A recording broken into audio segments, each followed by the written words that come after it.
Hi, it's John Terry, the Black Belt Leader, and let me say good morning, good afternoon, or good evening, depending on where in the world you're coming in from, or if you're missing this live training and have an opportunity to hear the replay, let me say thank you for taking a few minutes to be with me today as we talk about identifying your leader language. Now, over the next several minutes that we're together, I want to share some insights into the various leadership styles that you may or may not be exhibiting in your workplace and in your home and in your community. And I want to share with you the impact of the way you lead and how you interact with others can be a positive or a negative. Now, it's important to remember, and I say this in my book, Black Belt Leadership 101, everybody is leading someone somewhere right now.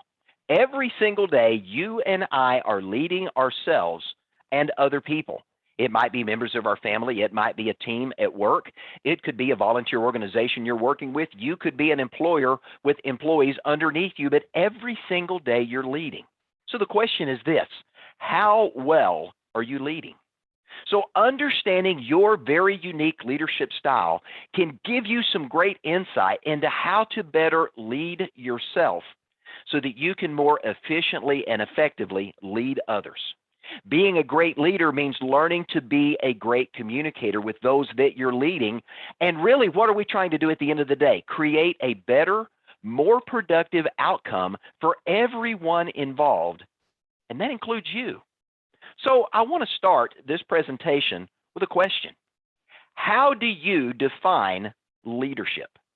So I'd like to encourage you, if you would, just a moment, open up the chat box, and if you'd be so kind as to have a little interaction with me here at the beginning of this, if I were to ask you how you define leadership, if you could put leadership into a few words, what would you say leadership is? And I'm going to pause just a minute and give you an opportunity to share that.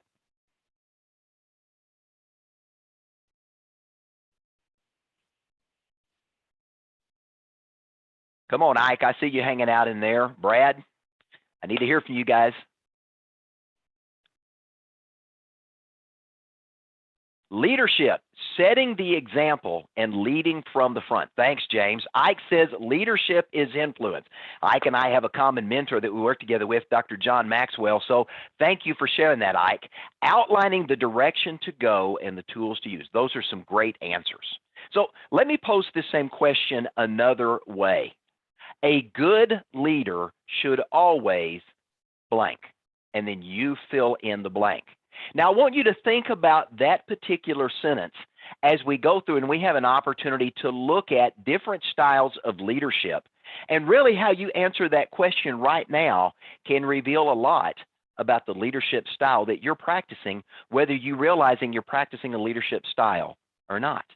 Now, for those of you that don't yet know who I am, let me quickly introduce myself. My name is John Terry. I'm a two-time Martial Arts Hall of Fame inductee. The standing joke around my house when my daughters bring a boy home is, this is my dad. He punch, kicks, and kills people for fun, and he taught me to do the same. And we get a big laugh out of that. But I'm a best-selling author, and I'm an international speaker, coach, and trainer, and the founder of Real Life Management. So I want to again say thank you for joining us. And I want to really jump in to talk about what makes a good leader. But before we begin to really get into what that means, I want to share some insights from James McGregor Burns. Now, who is James McGregor Burns? He's a Pulitzer Prize-winning leadership expert. He's a historian, a presidential biographer, and a political scientist. He defines leadership very uniquely. And if you've had an opportunity to read any of his writings, according to what he talks about transformational leadership, or what he refers to as being an inspirational leader, James McGregor Burns says this: an effective leader is someone who, one, creates an inspiring vision of the future. Number two, he motivates and inspires people to engage with that vision. Number three, he or she manages the delivery of the vision. And number four, he or she coaches and builds a team so that it's more effective at achieving the outcome. Now, my mentor, Dr. John C. Maxwell, a mentor that Dr. Ike and I share, says this: everything rises and falls on leadership. He also says leadership is influence, nothing more, nothing less. And one of my favorite quotes that I've heard Dr. John say over the years is, if you think you're leading and no one's following, you're only taking a walk. Now think about that. If you think you're leading and nobody's following your lead, you're taking a walk by yourself. So what is it that really makes a good leader? Now, we need to understand that anyone who's striving to be a good leader should always be growing, always be learning, and always improving based upon what they're reading, what they're being influenced by others, and really what they're learning about themselves. They are learning and growing based upon what they're learning, who they're learning from, and also discovering what those they are leading, their followers, actually need from them. Now, real leadership, what I refer to as black belt leadership, is a lifelong pursuit of personal growth. Just like in the martial arts, getting your first degree black belt isn't the end of the journey. It's only the beginning of really beginning to learn the martial arts. The same is true with leadership. Once you get to the point that you are now given permission to lead, the opportunity to learn to be an effective leader is really just beginning. What are we saying at the end of the day? Being an effective leader is becoming a better version of yourself every single day. It's what I refer to in the Be a Black Belt Leadership program as learning to master your leadership.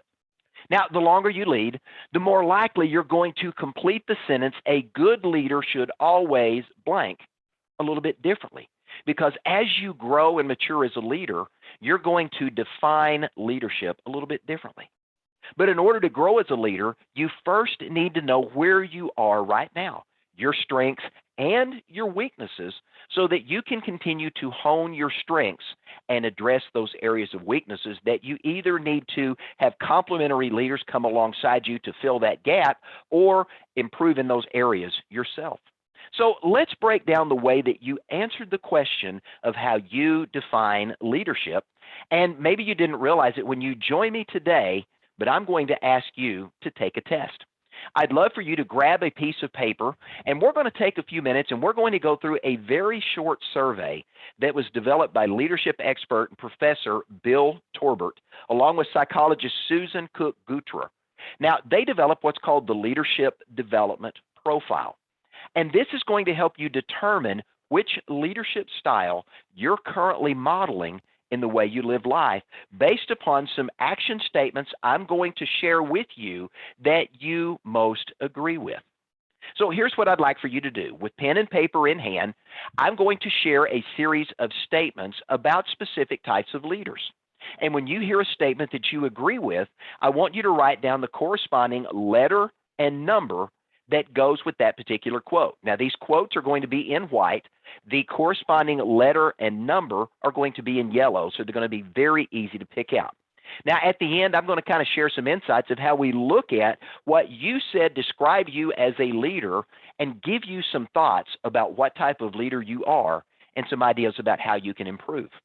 Now, keep in mind as we're going through these categories, the action statements that I share are from various leadership styles.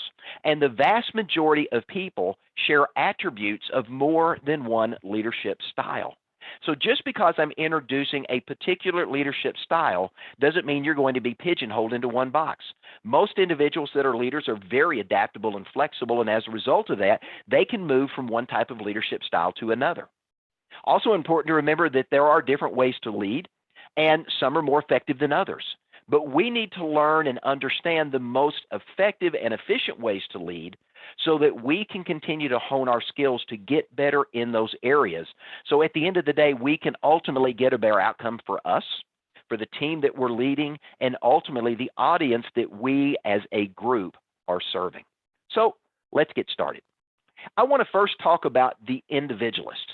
Now, the individualist leader is someone who's self-aware, they're creative, they're primarily focused on their own actions as opposed to really looking at overall organizational performance. These individualists are exceptionally driven by one thing, and that's the desire to exceed their own personal goals, and they're constantly improving on their skill set. Now, here's some things an individualist might say. And again, if one of these statements or more resonates with you, write down the letter and number, and we'll help you interpret the results in just a moment. So, number one, a good leader should always trust their own intuition over established organizational processes. Number two, it's important to be able to relate to others so I can easily communicate complex ideas to them. Number 3, I'm comfortable with progress, and I'm more comfortable with that than I am with sustained growth. Now, let me share those 3 quotes with you again very quickly, and if any of these resonate, write the letter and number down. I1, a good leader should always trust their own intuition over established organizational processes. I2, it's important to be able to relate to others so I can communicate complex ideas to them.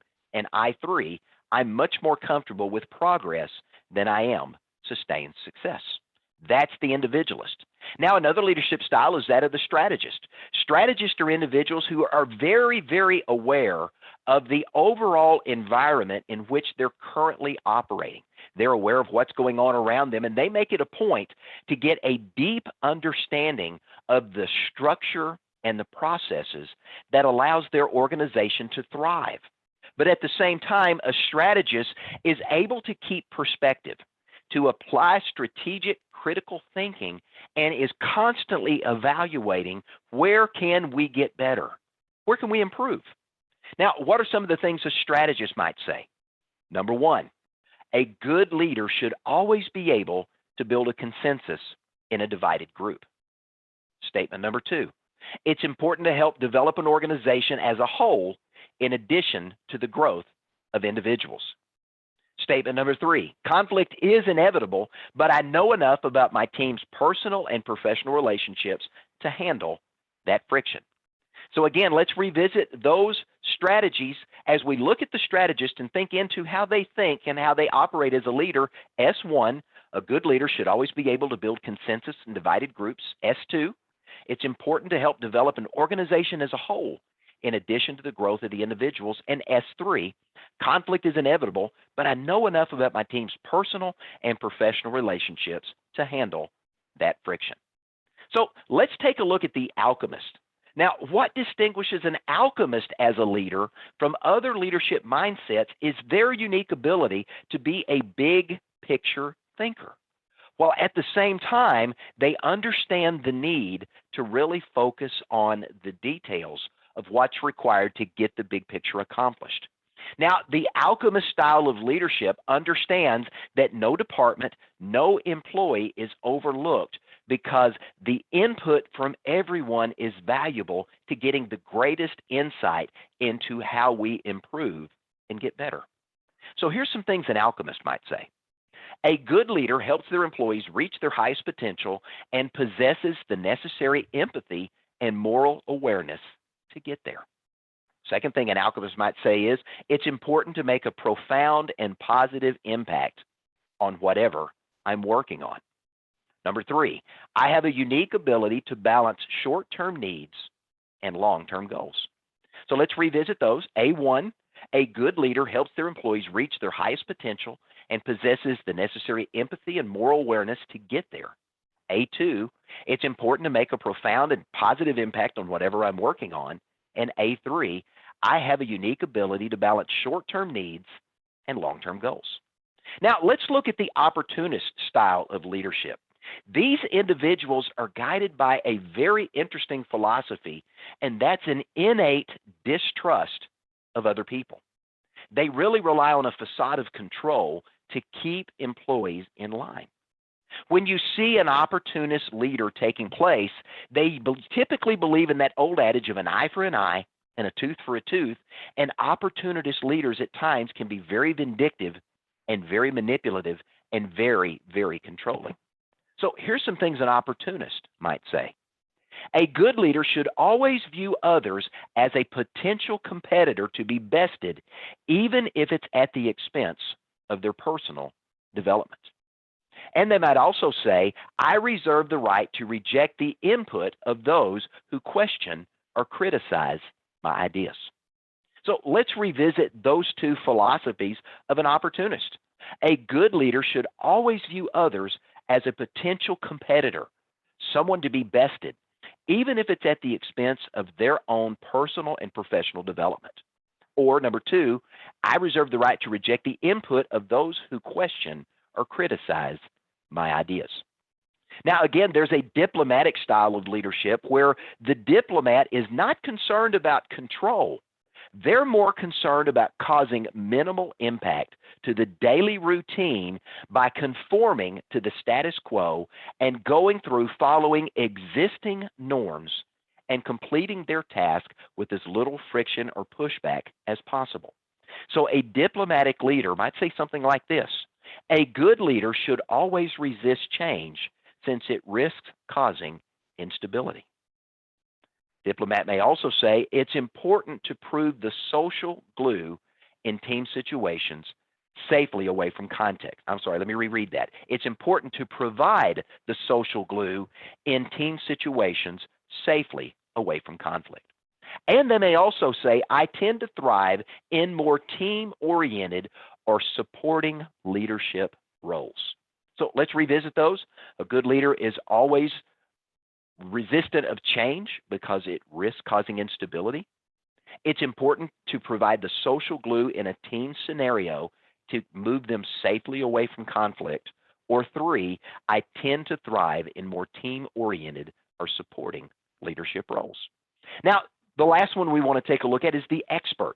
The expert is always at the front line of their field, and they are constantly striving to perfect their knowledge, and they set high standards for themselves that they daily try to not only meet, but to achieve. Now, the expert is fantastic as a contributor and a source of knowledge, and can usually stand to improve themselves in the field of emotional intelligence.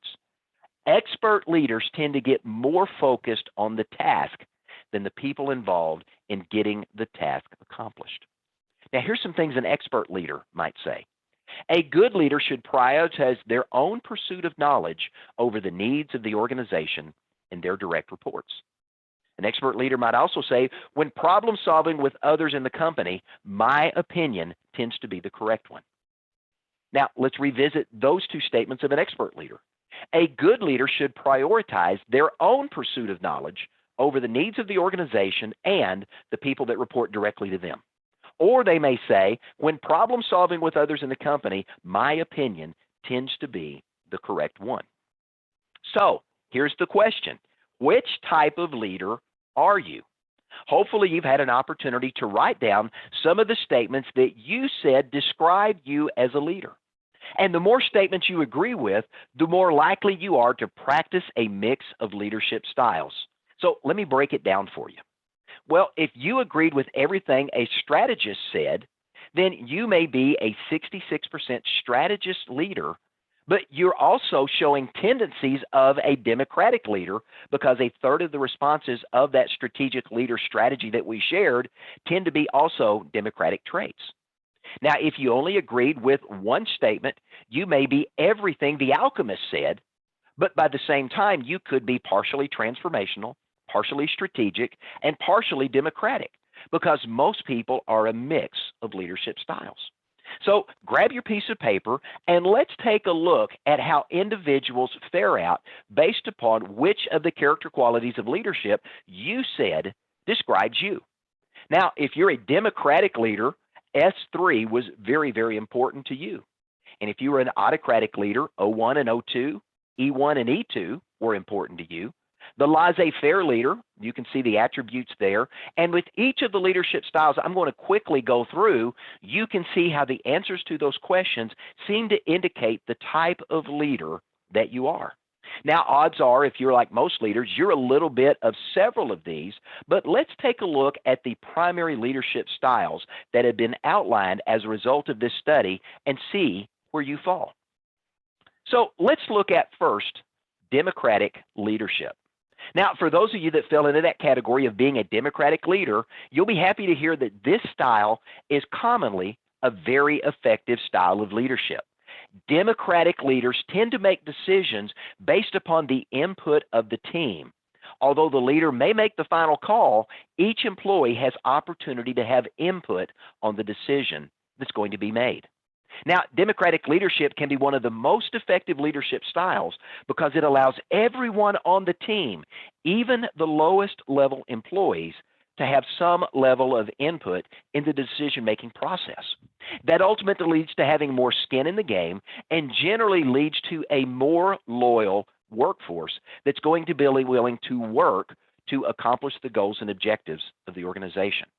Now, if you're trying to solve a problem using democratic leadership, this is how we typically see corporate boards function. The leader gives the team some related options that they can make a decision on. There's open discussion about each of the options on the table. There's input from the group, and then there's either a vote or the leader makes the ultimate decision based upon the input. That's the democratic style of leadership. Now, compared to that, there's an autocratic leadership style, which is diametrically opposed to the democratic leadership style. This style of leadership is rarely effective in the long term. When we think about an autocratic leader, we're thinking about an individual who never values their employees. Their employees are never considered, never consulted, never sought out prior to any decision being made, yet those employees are expected to adhere to that decision without any input. They are expected to do as I say without question. Now, here's an example of autocratic leadership. It might be when a manager on a team arbitrarily decides to change the hours of a particular shift to meet their particular needs or the needs of a vendor without taking time to consult anyone or to explain to the team members why they're making this important change. Now, if you think about today's workplace culture, this autocratic style of leadership is really anathema to long-term success because this style of leadership is going to create significant turnover in the workplace.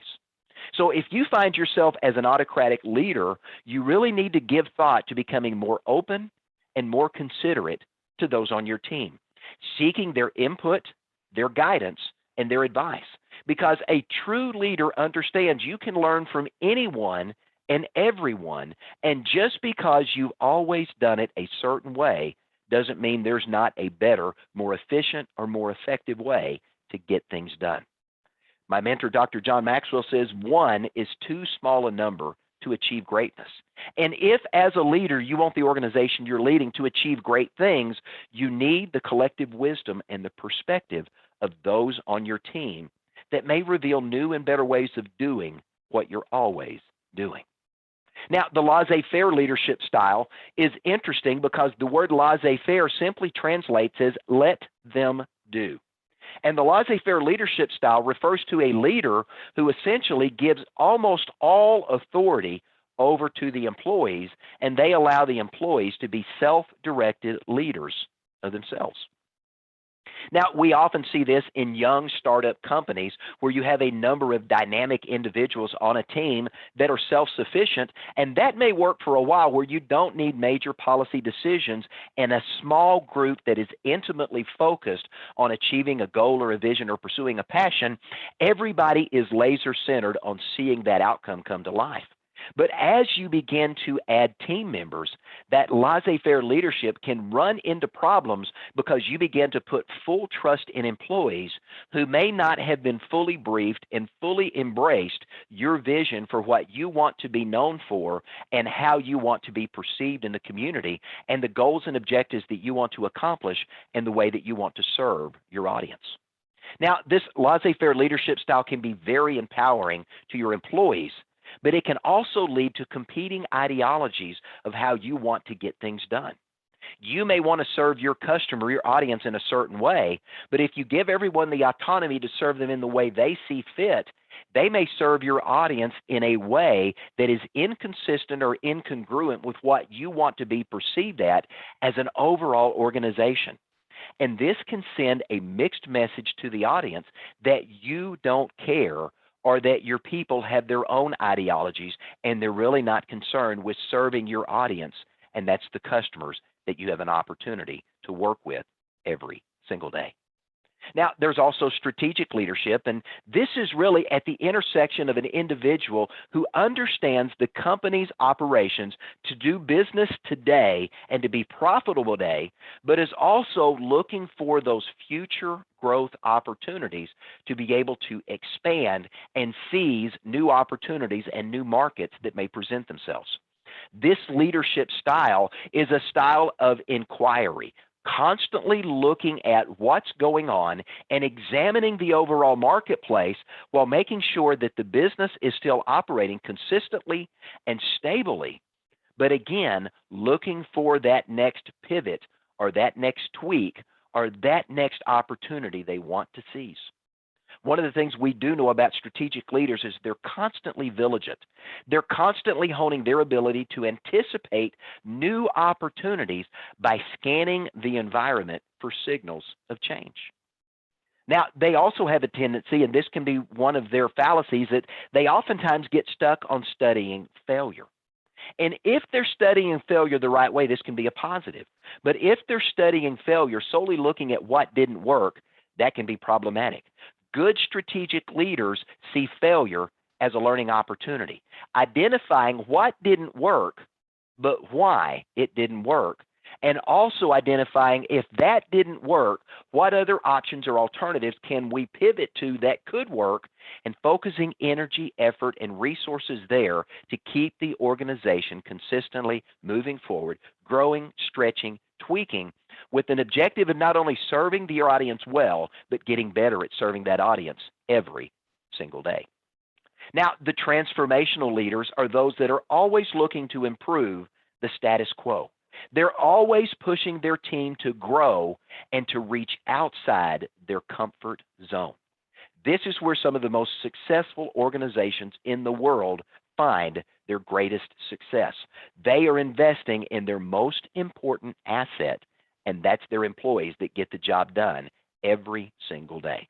So for any organization that's looking to grow and wants to have a growth strategy that's not going to be short-term, but is going to be long-term sustained growth, this is a very powerful leadership style to learn to adapt as a leader. Why? Because it's constantly developing your most important resource, the people that get the job done. Because as you grow the value of each individual team member, stretching them, growing them, improving them, and making each individual on the team a better version of themselves, the entire organization gets better. That's really what we see in some of the most successful organizations in the world and where they have an opportunity to see success. Now, there is one potential downfall to transformational leadership, and before I go on to the last leadership style, I want to touch on that for just a moment.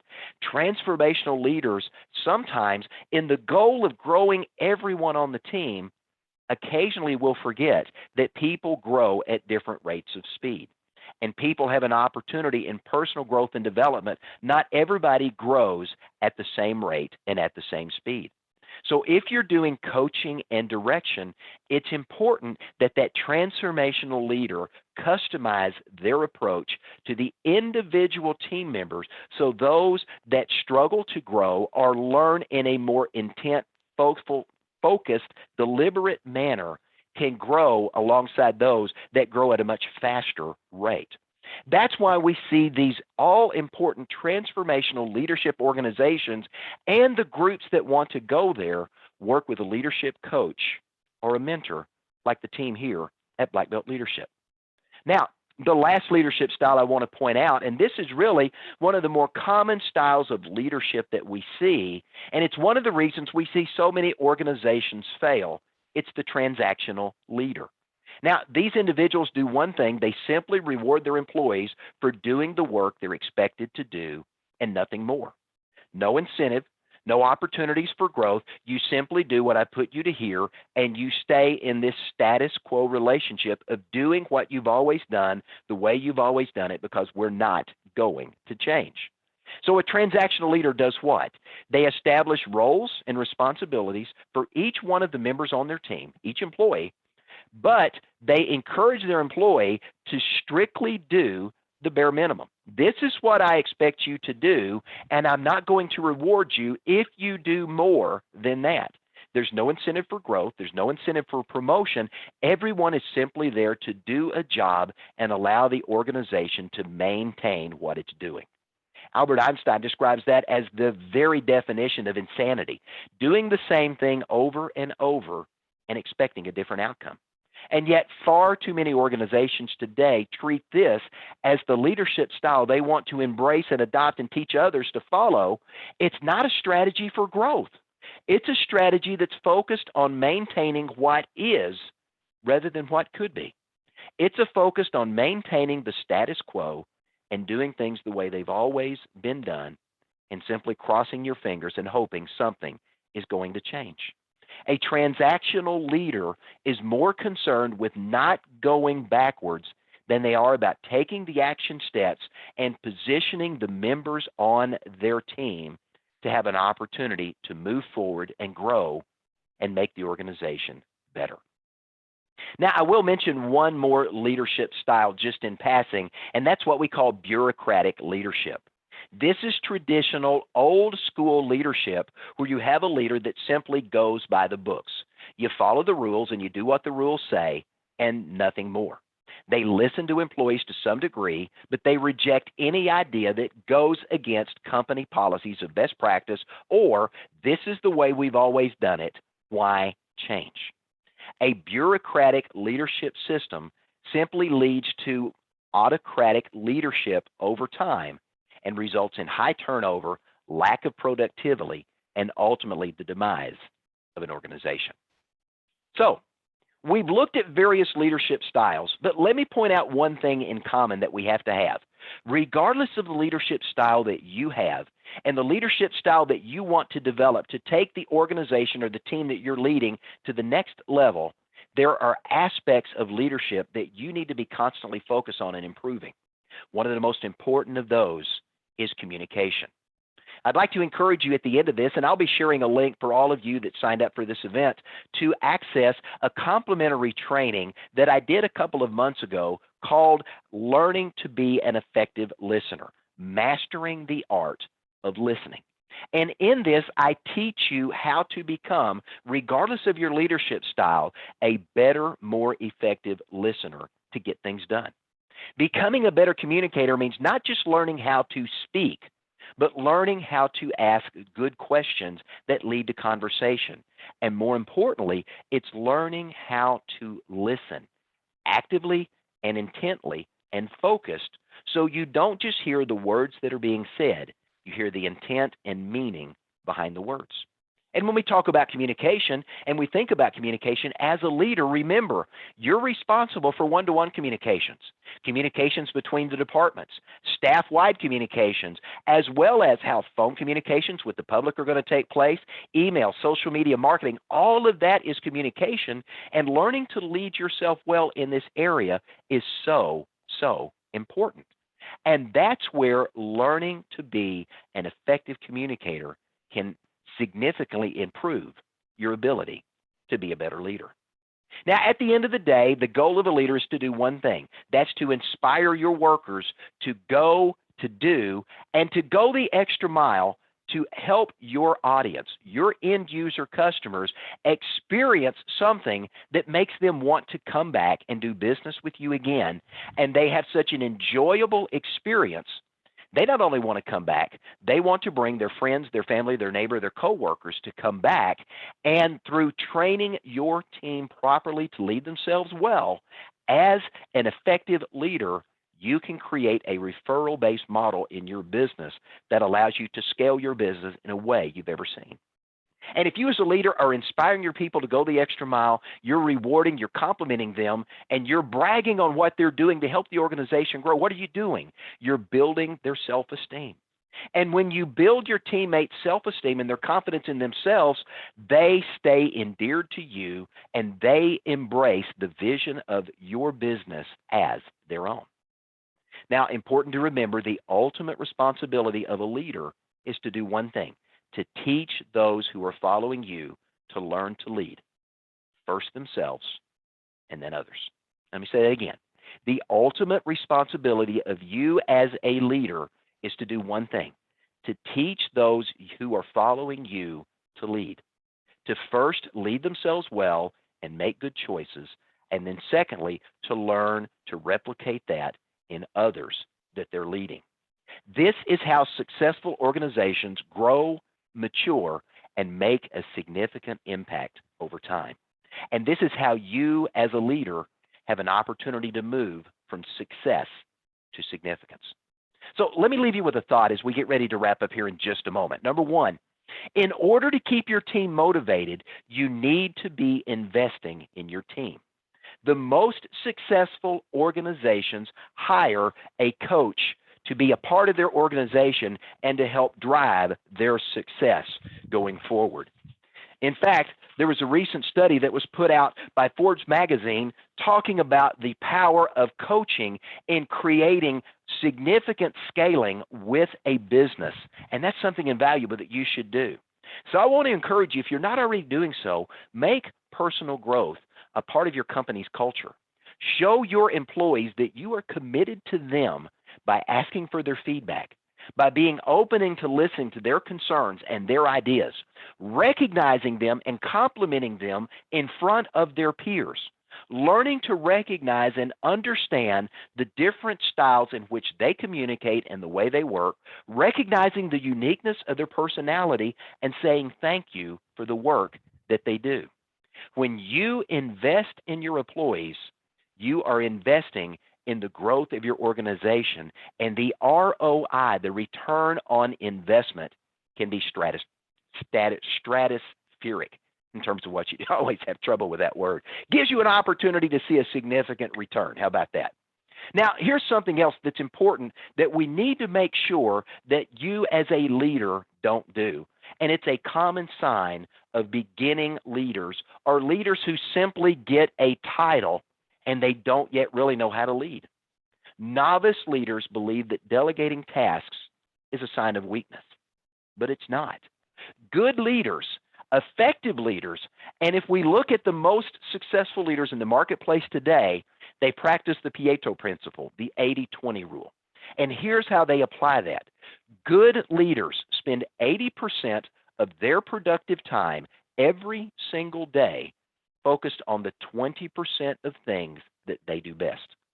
And the other 80% they don't do that well, they delegate it to other members on the team that can do it as well or better than they can.